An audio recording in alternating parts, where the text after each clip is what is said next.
اللہ نے اس کو سانپ بنا دیا، تو وہاں تربیت کر کے اللہ نے پھر بھیجا موسیٰ علیہ السلام کو فرعون کی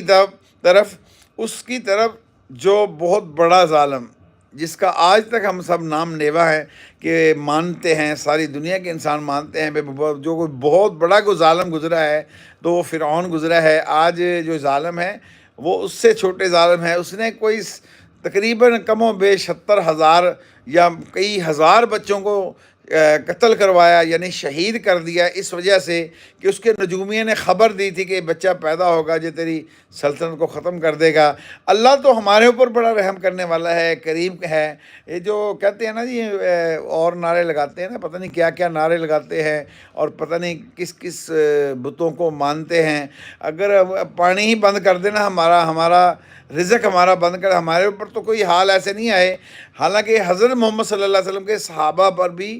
مدینہ جیسے شہر کے اوپر بھی قحط آیا ہے۔ آپ کو نہیں پتہ، شاید آپ تاریخ پڑھیں تو حضرت محمد صلی اللہ علیہ وسلم کے بعد عمر رضی اللہ عنہ کے دور میں، یعنی کہ ابو بکر کے نہیں، عمر رضی اللہ عنہ کے دور میں قحط آیا ہے مدینہ کے اندر، اور بارش نہیں ہوئی، اور ایسے حال آئے ہیں کہ ایک بندہ جا کے حضرت محمد صلی اللہ علیہ وسلم کی روضہ مبارک پر رویا ہے، اور عمر رضی اللہ عنہ نے خط لکھا ہے غالباً مصر کے اندر یا دمشق میں یا یمن میں والوں کو خط لکھا ہے کہ جو اپنا گورنر تھا وہاں، اس کو کہا کہ تو یہاں کھانے کھا رہا ہے، یہاں تو حال یہ بنا ہوا ہے۔ تو مصر سے، مصر لکھا تھا خط، تو وہاں سے انہوں نے اتنی کمک لمبی بھیجی، اونٹوں کی قطار جس کے اوپر اتنا کھانا لدا ہوا تھا، سب رزق ہی رزق تھا۔ اس کا پہلا اونٹ جو ہے وہ مدینے میں پہنچ رہا تھا، اور آخری اونٹ مصر سے نکل رہا تھا، تو قحط پھر دور نہیں ہوا۔ تو وہاں ایک شخص تھا جس نے جا کر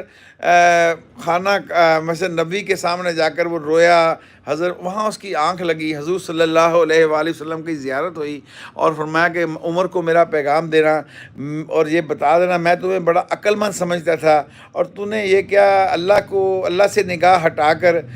مصر کے گورنر پر تو یقین لے آیا۔ قحط دور نہیں کروں گا جب تک قحط دور نہیں ہوگا جب تک تم اللہ سے دعا نہیں کرو گے، اللہ سے نہیں مانگو گے۔ تو جا کر یہ بات جا کر عمر رضی اللہ عنہ کو بتائی، انہوں نے جا کے پھر استغفار کیا، اور سارے لوگوں کو لے کر مدینے سے باہر نکلے ہیں الٹے ہاتھ کر کے۔ یہ تو ہمارے اوپر حال آیا ہی نہیں، اللہ تو ہمیں وہ رزق تو بے بہا دے رہا، اور